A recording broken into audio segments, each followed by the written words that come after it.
All right, y'all, it's time for the final parts of this restoration. I cannot wait to get this CD player back together. It's time to re-grease these parts and then reassemble this all together, all right? So we've gone through a lot. Part one, we disassembled and cleaned it.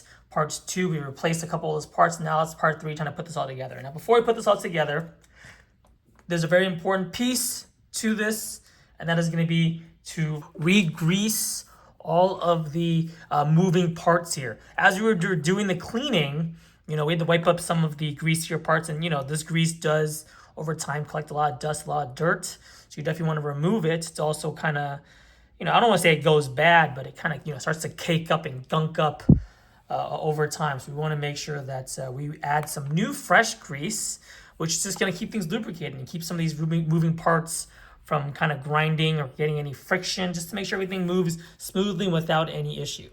Now, all of the moving parts are going to happen on the CD mechanism here, all right? So it's pretty easy to identify what those moving parts are. And it all kind of starts with here, with this belt that we changed. And as we spin this, you can kind of see some of these parts move. Some of these gears shift. Some of these things start to go up and down. So these are the mechanisms and the pieces that we need to re-grease. Now, I mentioned before, you don't really need too much grease. You just kind of need a thin layer. And the way that I like to apply it is using a Q-tip. I mean, this is kind of what Q-tips are for like, small precision pieces. So I'm just going to go ahead and, like I said before, it's kind of just like adding a toothpaste to a brush, and then you can always reapply later on. But the first place I'm going to go ahead and put this on is going to be on this kind of rail here. This rail is where this kind of mechanism goes up and down. And there was a lot of grease on here when I first removed it. So we're going to go ahead and re-grease it. So again, Q-tip's perfect for the application of this since it is nice and thin. As you can see, I'm not putting in too much. I'm actually trying not to let it cake up into certain spots. You just need like a thin layer up and down. So hopefully this is just that nice thin layer. So again, let me go ahead and demonstrate now. Now that I have it on there, as this goes up and down on it, it is also spreading out the grease. And then also I'm going to get this bottom part down here. And then over time, as you load and unload CDs, that will spread itself out. All right, that was a little too hard. I'm gonna try to go in a little softer, but there. So now it's the first place I want to apply some grease. The next place I'm gonna apply the grease is gonna be right over here, because as this spins, you'll notice that these plastic pieces have to slide back and forth, right? So I'm gonna go ahead and apply it here and here on both sides. And again, you can kind of just see as I spin this, it'll kind of distribute it on its own. So it'll go ahead and layer on. Just gonna put on the left and right here.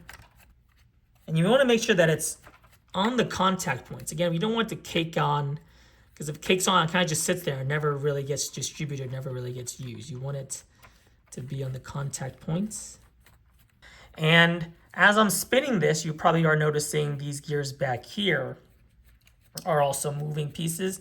Now there's plenty of grease there already. I didn't really do much cleaning there, but just to be safe, you might as well add some more grease since it's been a long time. There's these little tracks here that they kind of move down. Just want to spread it in. And as you're doing this, as I'm doing this, I can even feel these things spin a little bit easier, a little less friction, a little less rubbing, and I don't have to spin it as much. And then the last place we're going to put grease is on the gear that I've been thumbing manually. Now, I shouldn't be doing that, or I shouldn't have to be doing that, because that's what the engine, the motor, should be doing. All right, so this is where we added that belt earlier. And you just want to put a nice thin layer over the gears. And again, you want to get it right here over the contact point. It's right there on the teeth, is spread it out. And I'm actually going to not use this Q-tip anymore. I'm just going to spin this gently and just let that grease travel through. All right, and that's actually doing the work of distributing that grease for me. All right, so that should be all the places that we need to add grease, all the places that we remove grease from. So just to kind of recap, you should do this one last because you're gonna be spinning this a lot, but right here, grease on the tips, grease on the tracks up and down on the each side, grease on these tracks left and right, and then finally, best you can here internally, re-grease some of that. And those are all the moving parts that need to be re-lubricated. All right, so now that we've re-greased, we're ready to reassemble this bad boy, put all the different pieces together. So a couple of things I want to get through first. I don't want to do too much commentary for this part just because there's a lot of different pieces and a lot of screwing. So I'm kind of fast forward through most of it. But just a couple of things I want to speak to. You know, a couple of days ago, I mentioned that in part 1, I was going to take these out for a vinegar bath to kind of wash off some of the rust. And I will say I did wash off rust, but it also washed off kind of like that anodized powdered coating of paint. So unfortunately, this looks a little bit more worn out than I would have liked. And then these screws, oh man, these screws were supposed to have a kind of chrome coating, but I left them in the vinegar bath for just a little bit too long and it started to oxidize. So my bad, and I want to own up to my mistake. My mistake was I put it on too long, so now it is kind of looking a little rough and it actually did start to rust a little bit. But in any case, be careful when you are doing your own, vinegar bath to wash off the rust. You might wash off a little too much. But what I want to talk about right now is the different types of screws that we've been dealing with. I mentioned before, you want to make sure that all your screws are separated, and so you can screw things back in the same spot. And here are the 4 that we've dealt with so far. All right, this first one, there's only one of these. This little top looking one with this flat head. This one is a very specific screw, and it's just I'll show you where that goes, but this one, you'll set this one aside since there's only one piece. That's a very specific spot. And then we have these 3 here. All right, so we have this first one. It's a bit flatter, like a flat head. So this one is all for all the external pieces. So you can set all the flat ones aside for now because these flat ones are going to go on the outside, and I'll tell you when we start screwing on the outside. The one that you're going to really want to be careful for are these 2 that look a little bit similar. They're both kind of round-headed. You'll see one is a little bit longer and one's a little bit shorter. One also has what we call coarse threads, so it's a little bit wider, and then one has really thin, fine threads that are going to be what we call machine threads. You kind of see the difference there. These are the only ones you're going to want to make sure you keep it separated. For the most part, a majority of them, we have like over 20 of the fine thread ones. So those are the ones that you can kind of screw wherever internally. So we have flat heads that are external. We have these round-headed, fine machine threads that are going to be in the internal ones. And then finally, you should have 4, maybe a bit more if you did some more disassembly than I did, but you should have 4 of these longer, coarse threaded ones. Now, what are the deal with these 4? Where did these 4 go? How do we make sure we don't get these confused with the rest?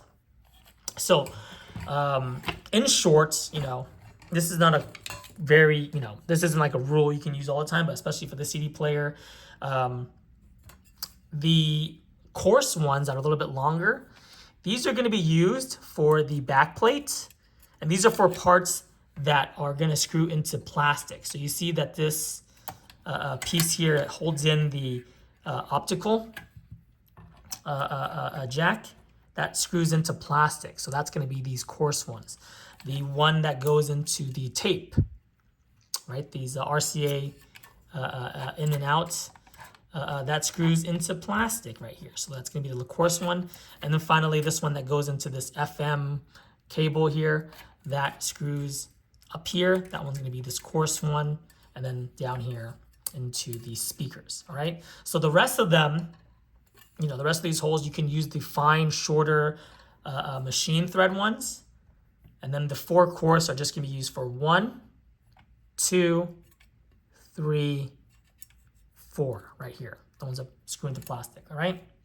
So I just wanted to make sure we have those 4 set aside. The rest, and I'll be sure to mention when we're doing that. But for the most part, for the rest of them, we are going to be using those machine threads that are all identical, all the same length.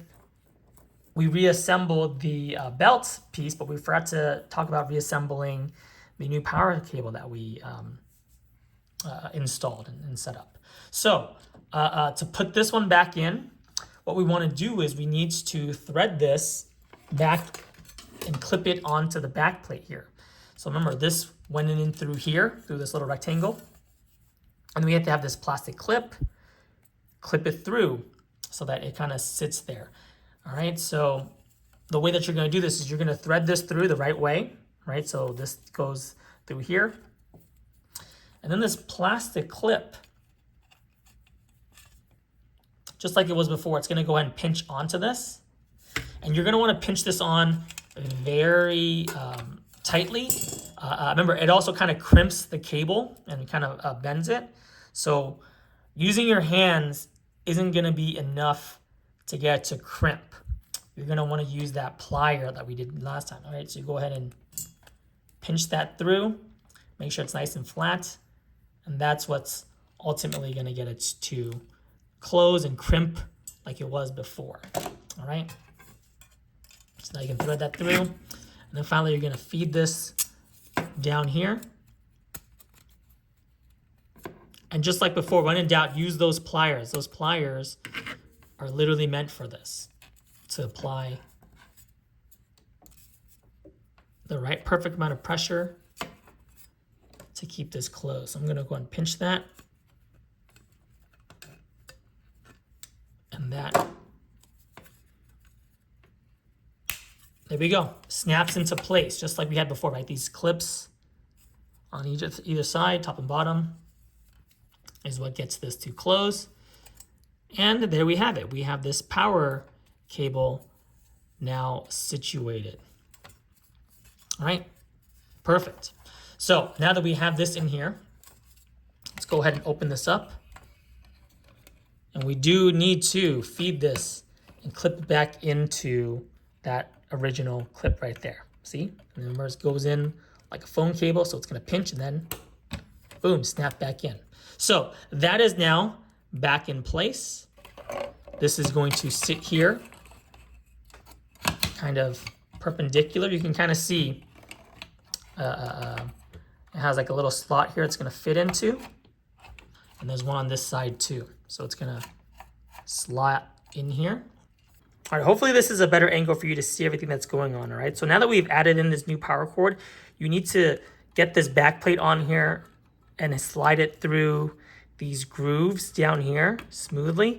But to do that, you also need to thread in these speakers clips down here, all right? So it all kind of needs to fit together nicely. It's like a little puzzle piece with a couple moving pieces. But there, you see how these capacitors need to kind of fit in through here. It all needs to sit together kind of down smoothly. And finally, once we have those things in pieces, we're going to put this plastic shell on top. Now, remember that flat screw I told you about, the one that's kind of like on its own, the one special one? This sits up here, but it also needs to be threaded through here, this little slot here, right? So you're going to want to make sure that that is lined up first carefully. You want to make sure that these wires are sitting this way and that this ribbon cable is upward so it's not getting in the way. These cables here are going to go into this groove, and then this ribbon cable is going to come up here through this really flat groove here. All right, so kind of just look through here Might need to maneuver this a little bit. Push this up a little bit.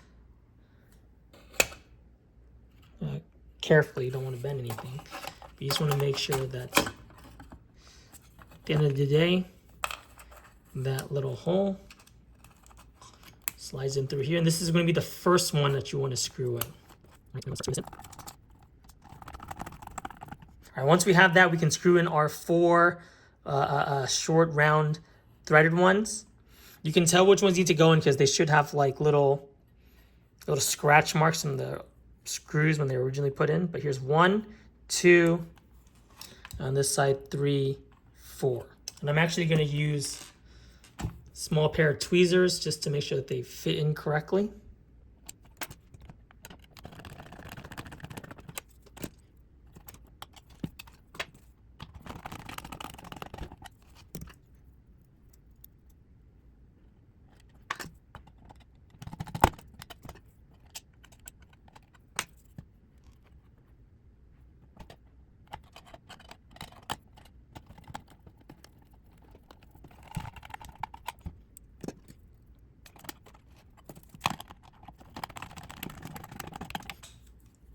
All right, we got that first plate back on, so we're one step closer to reassembly. Once we have that piece on, we can lay this piece back on. Again, be careful with these ribbon cables. We're not going to attach any of these back on just yet, any of these other ribbon cables. Just want to make sure that we have this situated correctly. And again, the important thing here is to make sure, again, let's go ahead and switch angles back to down here. Make sure that these are threaded through correctly. So you see these screw holes here, 1, 2, 3. Those are the ones we want to make sure we have situated properly there. All right, now that these pieces are threaded through properly, it's time to start screwing in these screws back here for this back panel. So again, remember we have our 4 longer coarse screws. Remember, these are going to go into the plastic pieces. So 1, 2, 3, 4. So let's go ahead and do these 4 first. And with these, you're just going to go carefully because you're not going metal on metal. You're going metal screws onto plastic thread, so you don't want to strip them. So go slowly and go lightly.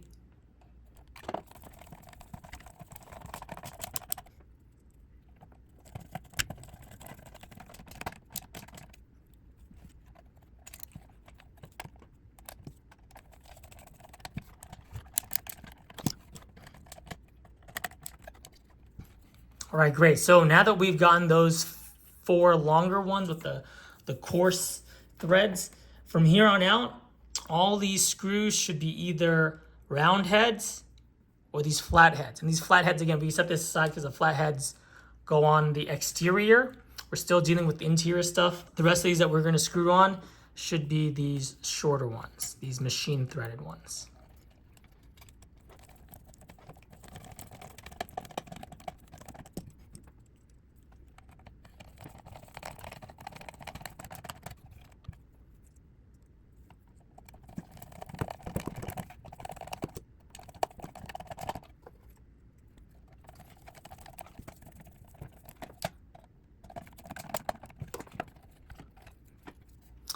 All right, great. That's all the ones we need for now. You can leave this one, this one, this one, and this one. You can leave these 4 alone for now because as you can see on this other side, they don't screw into anything just yet.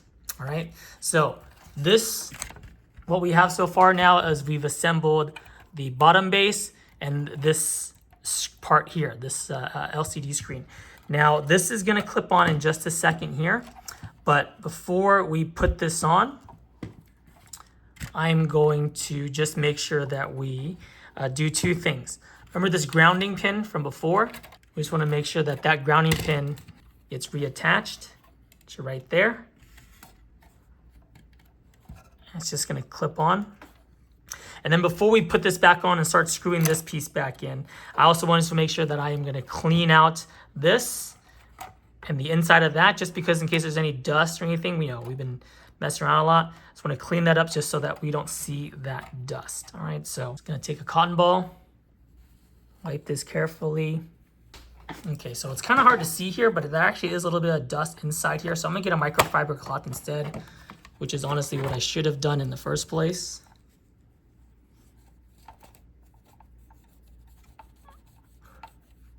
Cotton balls actually can create a lot of lint. And then just gonna rub the inside here. All right, so now we're gonna go ahead and push this over, and you can see from down here, there's these nice little clips that kind of help you guide where it needs to go. And you can kind of see it's not really aligned. It's a little bit too high. So this probably needs to get pushed down a little bit. Just want to make sure there's nothing clipping here. Aha, there we go. So it wasn't pushed in all the way. And now that is lined up perfectly. Now that we have that in place, it is now time to screw back on this base. There are just 2 screws, even though there's 4 different holes. We're only going to screw in the top one right here and right here. These are the ones that need to be secure.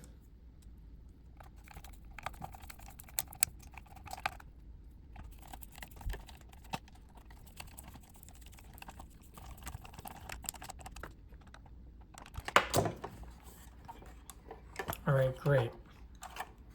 So in the process of doing that, I've noticed that this plastic piece keeps on coming kind of unclipped. You know, this part here. So you just want to be careful. I'm going to readjust that again. It's kind of slips out every once in a while. So just be mindful that I'm going to put on the CD mechanism now, but it might slip out again. But okay. We're gonna go ahead now and get our CD mechanism ready to put this back on. But remember when we put this on, took this off originally, there were a couple of pieces that we had to disconnect. We had this clip here, this ribbon cable, and then this piece here. We're gonna wanna do that all together now. I'm gonna go ahead and get a better angle here. But just want to be careful because you have very little slack. This is a very short cable. This is a very short cable. And we don't want this to kind of slip and tear one of those. All right. So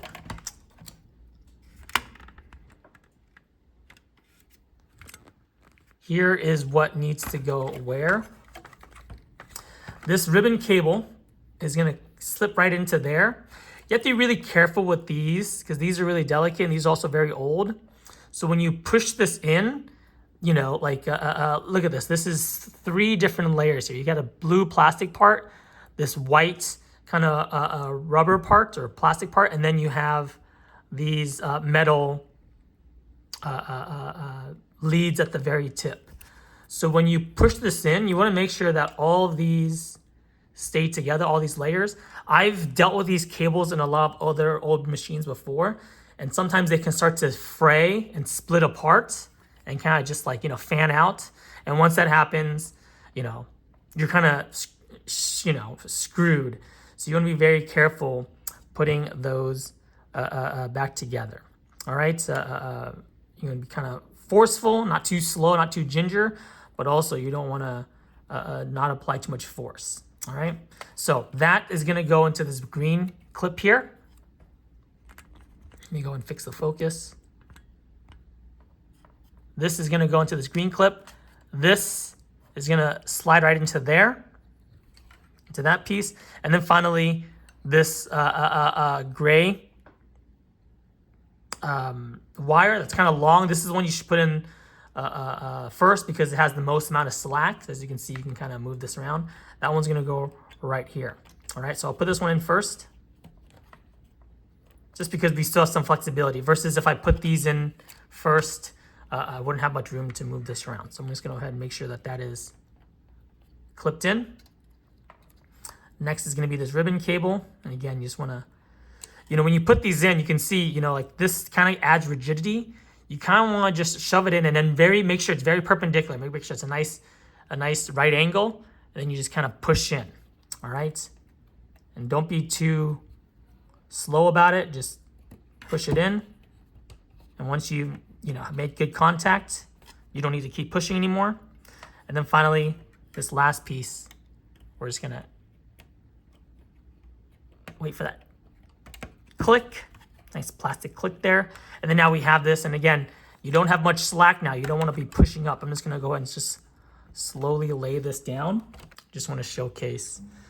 There's this really long ribbon cable from before, and there's this, sorry, it's kind of hard to see.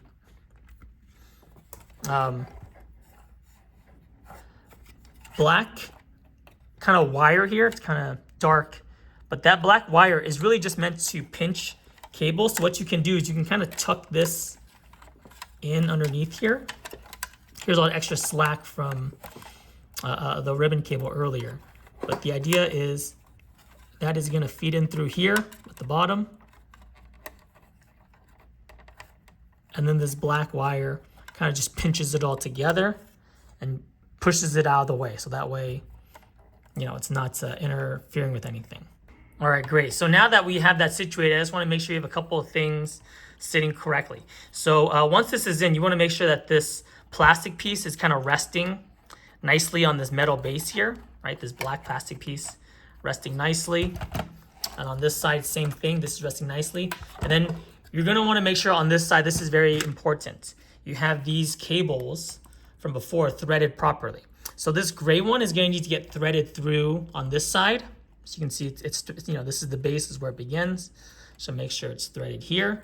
And then these two that we had earlier from that power supply, we want to make sure that these are threaded through this little hole here, this little slot, and that's sitting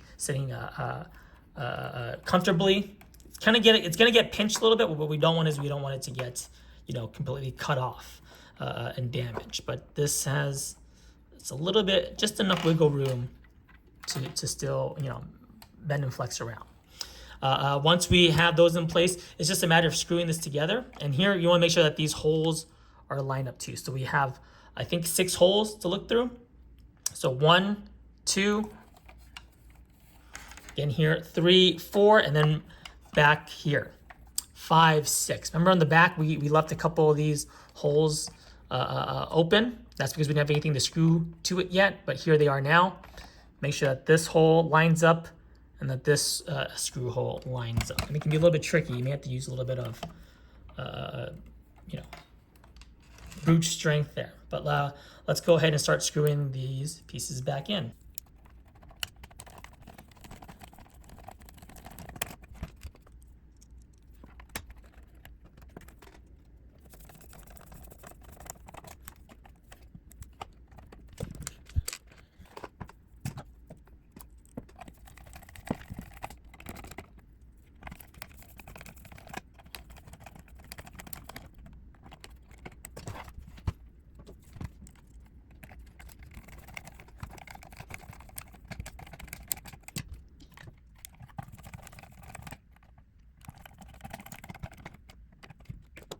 So we are almost having this thing completely reassembled now.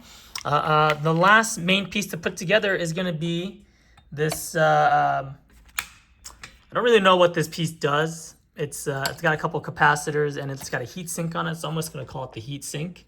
But this is the last piece that's going to fit in, and this is also where these last couple of cables are going to be connected. All right, so just to kind of recap here, what we're going to be doing before we do it, just like we saw before, this is going to sit on top of this frame, and then a couple of holes are going to line up. Let me go ahead and just put that in here for now and line up these holes. So when this gets put in, this hole should line up, this hole should line up, and this hole should line up. But more important to that than that, up above, you're going to see we need to start connecting these ribbon cables. So you're going to want to take care of these ribbon cables first before you start lining up those holes and screwing them together. Now, if you look at these cables carefully, they kind of will give you some clues, some indications. This one has 3 wires. This one has 5 wires. And then this one also has 5, but you notice that one of them is empty. So this is really 3 and 1 more so than a full 5 because of that empty wire.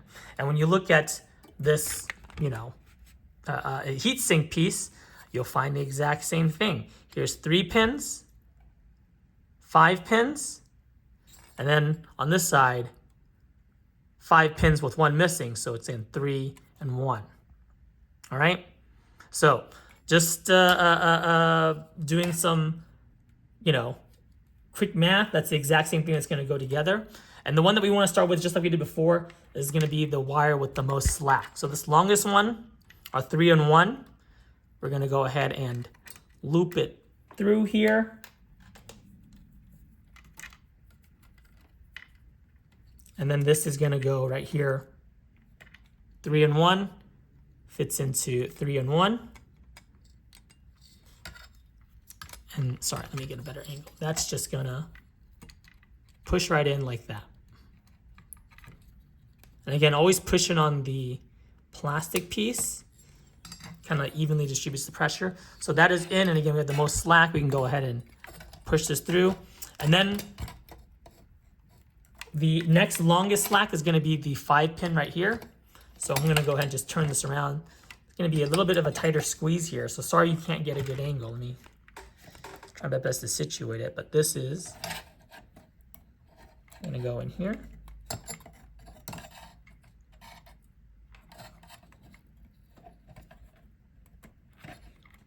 All right, sorry if that was a tough angle for you to see. I had to be able to see it. And then finally 3, it's gonna go in there. Just get tucked in. All right, so now we have all the different pieces. You wanna hold this very steady, so that way none of the cables have any stress on them. And then again, we're just gonna lay this down, get these holes lined up. And then also on this side here, make sure that this metal clip is resting on the right piece.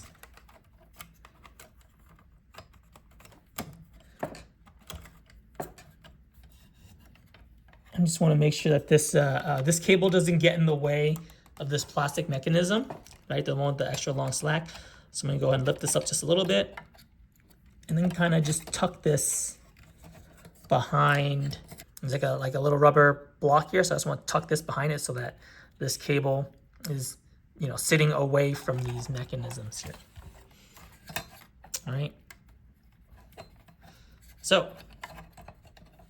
now that all those cables in the right place and this is sitting in the right area, we're just going to slowly, carefully push these things into the right place, and we can start screwing again.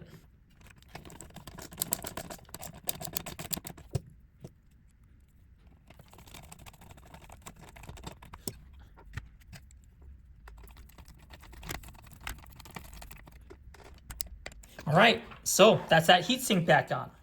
And unless I'm mistaken, that is all the screws for the back plate. So now the back plate is completely reattached and all the different parts are reattached properly to the back plate. So we're doing very good. We only have, I think, 5 more screws to go before we start putting back together the internal pieces. But this is looking really solid. And actually something I'm going to do before I start putting everything back together, now that everything is kind of reattached, all the different cables are put together, I actually am going to plug this in and turn it on just to make sure that everything is working properly. In case I need to come back in here and fix something, I don't need to take apart every single thing. I only need to take apart some pieces. You can see that the screen has fallen loose again. So I'm gonna go ahead and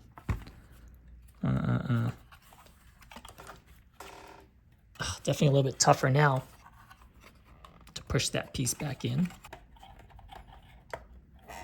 Okay, there we go. All right, we are plugged back in, and I don't know if you can see because of the light, but it's back on. It's flashing. I can probably press this open, and we can see it move. And just listen to how smooth that is now with that new belt and with the lubrication. That's the sound of gears whirring properly.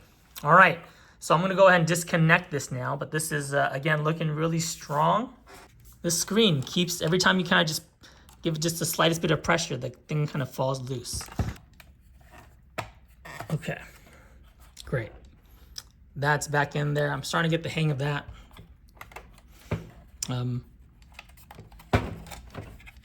But yeah, now we can, I'm gonna actually turn it on to this side here. We can actually reattach the bottom base now. And this is just gonna be 4 different screws. These are gonna be these 4, 1, 2, 3, 4, onto these 4, 1, 2, 3, 4. All right. This kind of has me wondering, am I forgetting a screw somewhere? Now we get the last 4 screws in. And that will stop this be. It's going to be nice over. Oh, I think it's screw.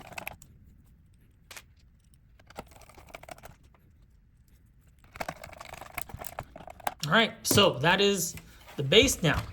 So only thing that we have left to put back on is that main plastic part, and we can start switching over to our flatheads because now we're done with the internals. We're gonna start looking at the internals. But again, I'm gonna take a quick look just to see where a screw might be missing, and I'm just gonna give this thing one more quick once over, wash this off, and just reapply any grease that I may have smeared. All right, so I'll be back in a sec. All right, here we are. Isn't this a pretty sight? We are ready to reassemble this last couple pieces together and get the CD player up and running again. So again, I've just taken a moment to kind of wipe everything down, all the different pieces, especially these glass pieces. Want to make sure that they're nice and shiny for when we put it all back together. And that first piece is going to be right here, this glass front. We're gonna go ahead and start by reattaching this glass front here. And now, again, we are moving on to the flathead screws. There's just 2 right here, 1 on each side. So very carefully. Screw that on.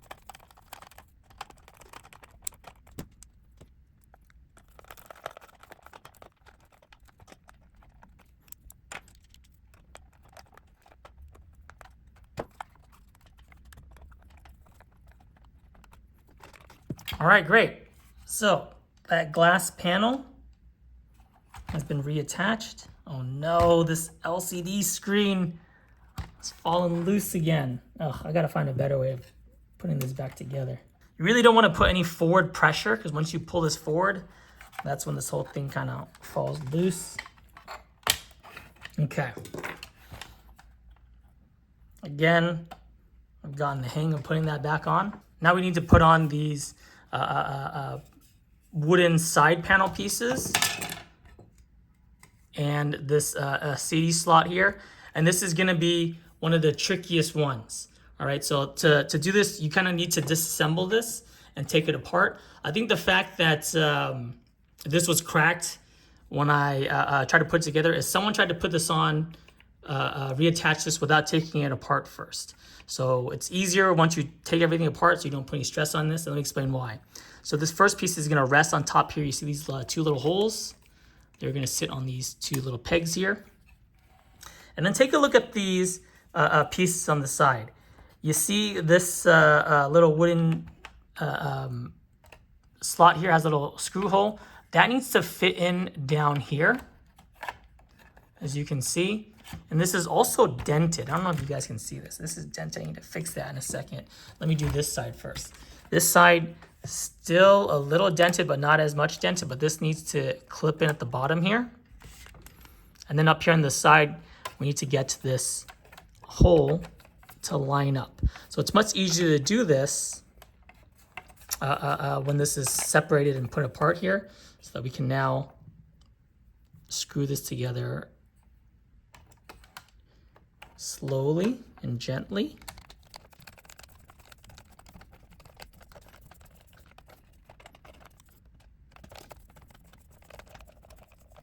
All right, great. And then this other side, we're gonna wanna do the same thing, get this threaded through and get that hole lined up. Just gonna be a little bit tougher since this bottom piece is dented. I'm gonna try to pinch this back up. Now I know why this side was cracked. All right. So there, caught that little hidden repair there.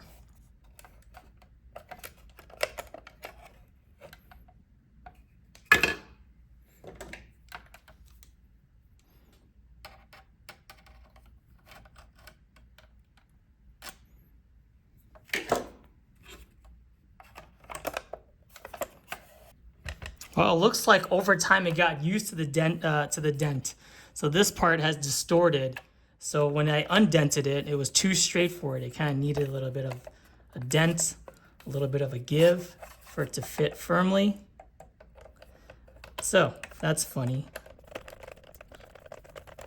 So with an old machine like this, it needs a little bit of wrong, right? All right, and then now we can screw on these bottom pieces.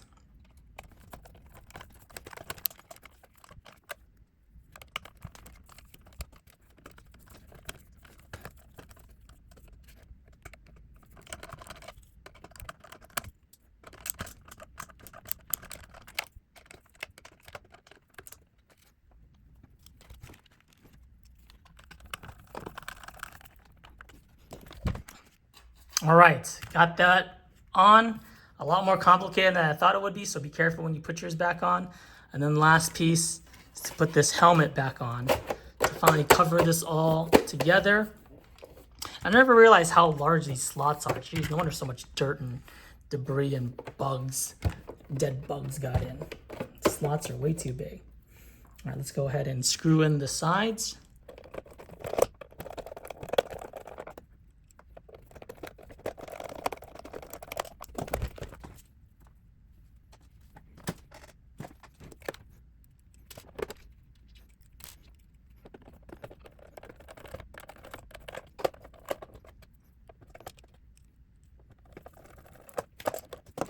All right, so there you have it. There is the Sony CMT-EX1 fully reassembled after a restoration. New belt, new power supply, everything's working great. Nothing left to do but to turn it on and listen to some music.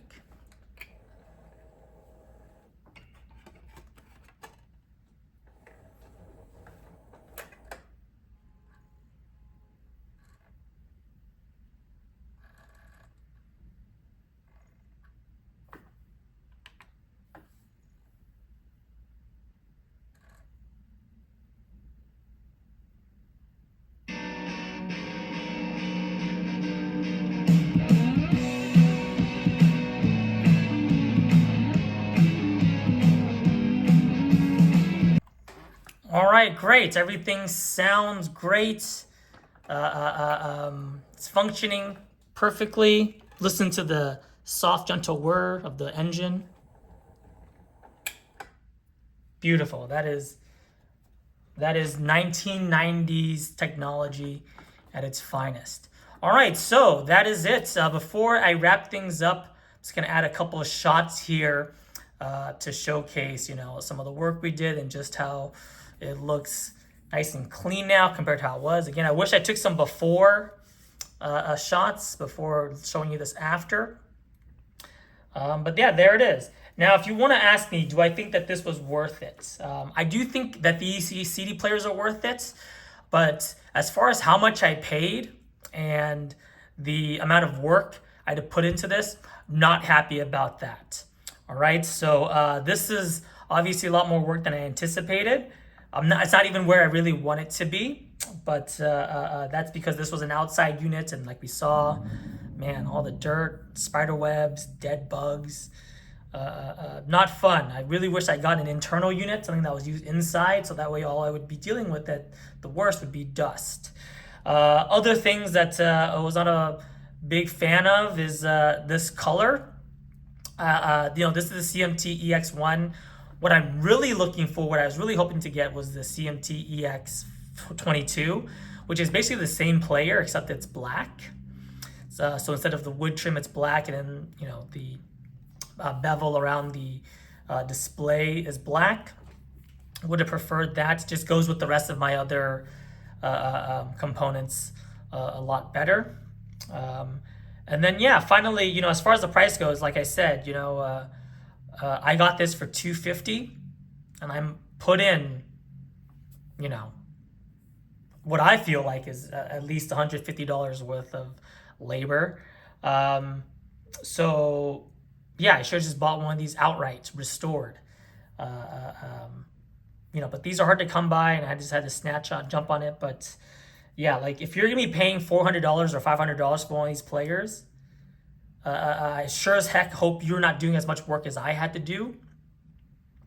Not a fan of people flipping these, buying these on the cheap, not doing any type of, restoration, any type of cleaning. So,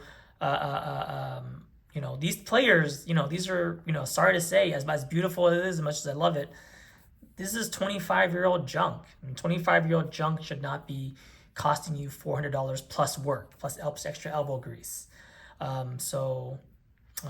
Try to buy these things cheap if you can. Try to get them for parts repair if you can, and follow these instructions that I did in this video. There it is. Thanks so much for watching. Thanks for sticking through all this, and hopefully you're watching this because you're going to be embarking on a restoration like this in your near future, and I wish you the best of luck with that. Let me know if you have any questions in the comments, and be sure to subscribe because I'm going to be doing a lot more videos like this in the future. Thanks.